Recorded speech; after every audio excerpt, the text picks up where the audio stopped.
Nous, la colonisation, ne nous a jamais brimés. On a tout assimilé, de la fourchette à la cravate. Il fallait la vivre, on l'a vécue. Nous sommes, nous, la génération de la construction nationale. Le pays venait d'acquérir l'indépendance. Il fallait le construire. C'était grisant, tout était à faire, créer un hymne national, faire le drapeau, faire le machin. Et puis frapper les balafons. Le peuple sénégalais, c'est un peuple qui a vraiment un sentiment national très fort. Des institutions qui le reflètent d'ailleurs. Par exemple, une armée qui est une armée vraiment républicaine, dans laquelle le facteur ethnique joue très peu. C'est un pays qui n'est pas divisé, déchiré par ses composantes ethniques. On les aime ou qu'on ne les aime pas. La France a formé de très très grands chefs. Quand on parle d'eux comme des monuments. Germaine Le Goff a formé une génération ou des générations de femmes qui, au moment de l'indépendance, ont un peu partout tenu des rôles de leaders. Mon père, je l'ai manqué, il n'y a aucun doute. Je ne l'ai pas compris parce que les circonstances étaient tellement difficiles que ce n'était pas possible. Et lui avait fait ce choix délibéré d'être médecin en brousse.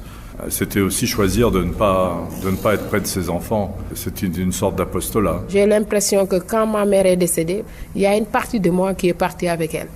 Je sais que je ne dois pas dire ça, mais c'est comme ça. J'ai commencé à peindre sur les clichés de mon père, parce qu'il était médecin radiologue. Pour moi, les clichés, c'était comme des tableaux, en fait. Je les regardais comme des œuvres d'art. Mais moi, j'aimais bien aussi les cours d'écriture. D'écriture avec des plumes, porte-plumes, avec de l'encre. Et je me souviens, c'était les meilleurs élèves qui avaient l'honneur de fabriquer l'encre. En entrant dans l'école, j'apprenais une langue, mais c'était au prix de l'oubli de ma langue maternelle. Africain, africain, africain, africain. Grand drame de l'Afrique, c'est ces enfants obligés de partager un père.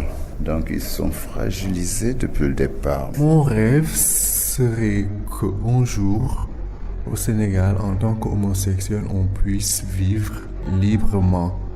Au moins qu'on puisse nous accepter comme êtres humains, qu'on puisse nous tolérer.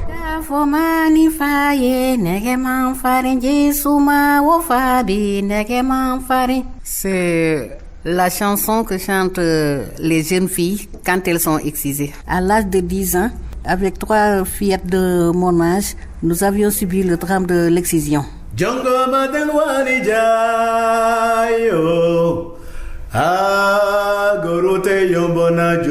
Moi, je dis toujours, à travers le miroir de leurs yeux, c'est-à-dire Senghor et Béjart, j'ai retrouvé mes racines. Je suis de couleur très claire, mais j'ai des cousins tout noirs, pas très loin. Et je crois qu'on peut être métis de 1000 façons. C'est l'avenir du monde et je le souhaite pour qu'il y ait une paix et vraiment qu'il y ait une intégration de toutes les personnes partout dans le monde.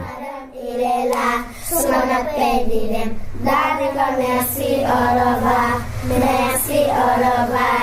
Merci, au revoir.